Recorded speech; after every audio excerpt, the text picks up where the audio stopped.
ಕರ್ನಾಟಕದಲ್ಲಿ ಸದ್ದಿಲ್ಲದೆ ಒಂದು ಮಹಾಕ್ರಾಂತಿಗೆ ಸಿದ್ದರಾಮಯ್ಯನವರು ಸಜ್ಜಾಗ್ತಾ ಇದ್ದಾರೆ. ಸೆಪ್ಟೆಂಬರ್ 6ರಿಂದ ಕರ್ನಾಟಕದಲ್ಲಿ ಅಹಿಂದ ಕಹಳೆ ಮೊಳಗ್ತಾ ಇದೆ. ಸಿದ್ದರಾಮಯ್ಯನವರ ಹಳೆ ಆಪ್ತರೆಲ್ಲ ಪಕ್ಕಕ್ಕೆ ಹೋಗ್ತಾ ಇದ್ದಾರೆ, ಹೊಸಬರು ಸೇರ್ಪಡೆ ಆಗ್ತಾ ಇದ್ದಾರೆ. ಇದು ರಾಜ್ಯ ರಾಜಕಾರಣದಲ್ಲಿ ಭಾರೀ ಸಂಚಲನವನ್ನು ಸೃಷ್ಟಿ ಮಾಡುತ್ತಿರೋದು ಮತ್ತು ಸಿದ್ದರಾಮಯ್ಯನವರ ಪರಮಾಪ್ತ ಪರಮ ಶಿಷ್ಯ ಅಂತಲೇ ಗುರುತಿಸ್ಕೊಂಡಿದ್ದಂತಹ CM ಇಬ್ರಾಹಿಂ ಕಾಂಗ್ರೆಸ್ ಪಕ್ಷವನ್ನು ಸೇರೋದಕ್ಕೆ ರೆಡಿ ಆಗ್ತಾ ಇದ್ದಾರೆ. ಸಿದ್ದರಾಮಯ್ಯನವರೇ ಇಬ್ರಾಹಿಂಗೆ ಕಾಂಗ್ರೆಸ್ ಸೇರುವಂತೆ ಆಹ್ವಾನವನ್ನು ನೀಡಿದ್ದಾರಂತೆ. ಇದು ತುಂಬ ಚರ್ಚೆ ಆಗ್ತಿರೋದು. ಲೋಕಸಭಾ ಚುನಾವಣೆ ಹೊತ್ತಲ್ಲೇ ಇಬ್ರಾಹಿಂ ಕಾಂಗ್ರೆಸ್ಸಿಗೆ ಸೇರ್ಕೋತಾರೆ ಅಂದ್ಕೊಂಡಿದ್ರು. ಆದರೆ ಸಿದ್ದರಾಮಯ್ಯ ಇಬ್ರಾಹಿಂ ಅವ್ರನ್ನ ಕಾಂಗ್ರೆಸ್ಸಿಗೆ ಸೇರಿಸ್ಕೊಳ್ಳಲಿಲ್ಲ. ಈಗ ಸಿದ್ದರಾಮಯ್ಯನವರೇ ಇಬ್ರಾಹಿಂಗೆ ನೀನು ಕಾಂಗ್ರೆಸ್ಸಿಗೆ ಬಂದ್ಬಿಡಪ್ಪ ಅಂತ ಹೇಳ್ತಾ ಇದ್ದಾರಂತೆ. ಇದು ಭಾರಿ ಚರ್ಚೆಗೆ ಕಾರಣವಾಗ್ತಿರೋದು. ಇಬ್ರಾಹಿಂಗೆ ಸಿದ್ದರಾಮಯ್ಯ ಆಹ್ವಾನ ಕೊಡೋದಕ್ಕೂ ಕೂಡ ಒಂದು ಕಾರಣ ಇದೆ. ಈಗ ಜಮೀರ್ ಅಹ್ಮದ್ ಖಾನ್ ಸಿದ್ದರಾಮಯ್ಯನವರ ಆಪ್ತ ವಲಯದಲ್ಲಿ ಗುರುತಿಸ್ಕೋತಾ ಇಲ್ಲ. ಸಿದ್ದರಾಮಯ್ಯನವರೇ ಜಮೀರ್ ಅವ್ರನ್ನ ದೂರ ಇಟ್ಟಿದ್ದಾರಂತೆ. ಈಗ ಅವರ ಜಾಗಕ್ಕೆ ಮತ್ತೊಬ್ಬ ಅಲ್ಪಸಂಖ್ಯಾತ ಮುಖಂಡ ಬೇಕು. ಹೀಗಾಗಿ ಇಬ್ರಾಹಿಂ ಅವರನ್ನು ಕಾಂಗ್ರೆಸ್ ಪಕ್ಷಕ್ಕೆ ಸೇರಿಸ್ಕೋತಾ ಇದ್ದಾರೆ.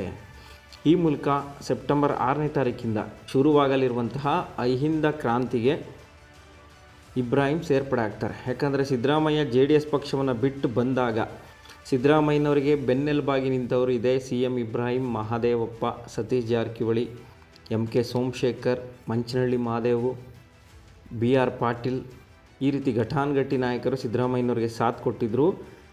ಆವತ್ತಿನಿಂದ ಇಬ್ರಾಹಿಂ ಯಾರು ಅನ್ನೋದು ಇಡೀ ಕರ್ನಾಟಕಕ್ಕೆ ಪರಿಚಯವಾಗುತ್ತೆ. ಅಲ್ಲಿವರೆಗೂ ಇಬ್ರಾಹಿಂ ಹೆಸರು ಕೇಳಿರ್ತಾರೆ, ಆದರೆ ಅವರೊಬ್ಬ ಮಾತಿನ ಮಲ್ಲ, ಭಾಳ ಹಾಸ್ಯಭರಿತವಾಗಿ ಗಂಭೀರವಾದ ವಿಚಾರವನ್ನು ಮಾತನಾಡ್ತಾರೆ ಅನ್ನೋದು ಎಷ್ಟೋ ಜನಕ್ಕೆ ಗೊತ್ತಿರಲಿಲ್ಲ.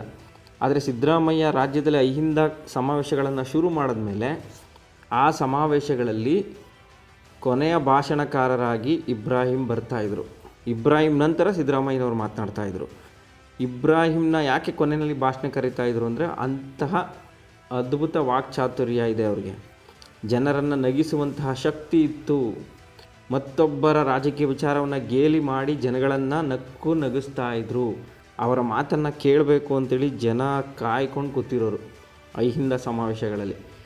ಈ ರೀತಿ ಇಬ್ರಾಹಿಂ ಸಿದ್ದರಾಮಯ್ಯನವರ ಆಪ್ತ ಒಳಗದಲ್ಲಿ ಗುರುತಿಸ್ಕೊಂಡು ಸಿದ್ದರಾಮಯ್ಯನವ್ರನ್ನ ಹೊಗಳುತ್ತಾ ಮತ್ತು ಸಿದ್ದು ವಿರೋಧಿಗಳನ್ನು ತೆಗಳುತ್ತಾ ಬಹಳನೇ ಹಾಸ್ಯವನ್ನು ಮಾಡ್ತಾ ಜನಗಳ ಮನಸ್ಸನ್ನು ಗೆದ್ದುಬಿಟ್ಟಿದ್ರು. ಇಬ್ರಾಹಿಂ ಮಾತನ್ನು ಇವತ್ತು ಕೇಳದೆ ನಾವು ಹೋಗೋದೆಲ್ಲ ಈ ಸಮಾವೇಶ ಬಿಟ್ಟು ಅನ್ನೋಷ್ಟರ ಮಟ್ಟಿಗೆ ಇಬ್ರಾಹಿಂ ಹೆಸರುವಾಸಿ ಆಗಿಬಿಡ್ತಾರೆ. ಸಿದ್ದರಾಮಯ್ಯನವ್ರ ಬಗ್ಗೆ ಅಂತೂ ಅವ್ರ ಭಾಷಣದಲ್ಲಿ ಎಷ್ಟು ಹಾಡಿ ಹೊಗಳುತ್ತಾ ಇದ್ರು. ಅವ್ರು ಒಂದೊಂದು ಮಾತನ್ನು ಆಡ್ತಾಯಿದ್ರೆ ಜನ ಚಪ್ಪಾಳೆ ತಟ್ಟಿ ಶಿಳ್ಳೆ ಹೊಡೆದು ಜೋರಾಗಿ ಕೂಕೊಳ್ಳೋರು. ಅಷ್ಟು ಪವರ್ ಇತ್ತು CM ಇಬ್ರಾಹಿಂ ಅವರ ಮಾತಿಗೆ.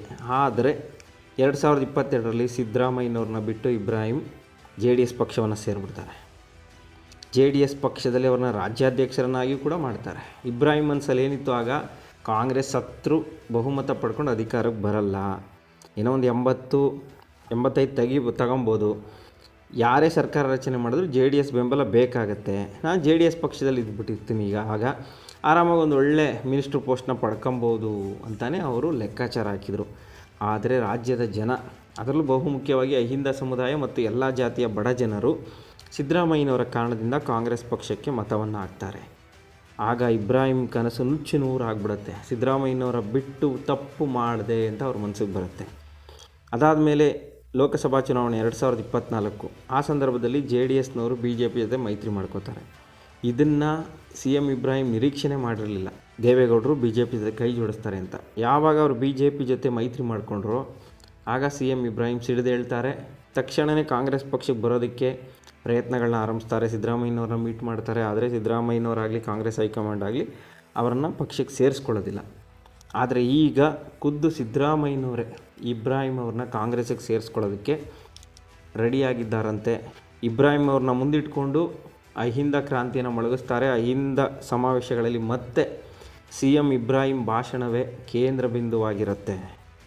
ಸಿದ್ದರಾಮಯ್ಯನವರನ್ನು ಮುಖ್ಯಮಂತ್ರಿ ಸ್ಥಾನದ ಕೆಳಗಿಳಿಸಿರುವ ವಿಚಾರವನ್ನು ಕೂಡ ಇಬ್ರಾಹಿಂ ಜನಗಳ ಮುಂದೆ ಇಡಬಹುದು ಮತ್ತು ಸಿದ್ದರಾಮಯ್ಯನವರ ಶಕ್ತಿ ಕಾಂಗ್ರೆಸ್ ಪಕ್ಷಕ್ಕೆ ಎಷ್ಟಿದೆ ಅನ್ನೋದ್ರ ಬಗ್ಗೆನೂ ಕೂಡ ಅವರು ಮಾತುಗಳನ್ನು ಶುರು ಮಾಡ್ತಾರೆ.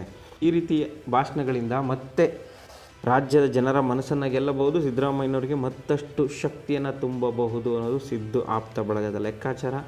ಹೀಗಾಗಿ ಸಿ ಎಂ ಇಬ್ರಾಹಿಂ ಸದ್ಯದಲ್ಲೇ ಕಾಂಗ್ರೆಸ್ ಪಕ್ಷವನ್ನು ಸೇರಿಕೊಂಡ್ರೂ ಅಚ್ಚರಿ ಪಡಬೇಕಿಲ್ಲ.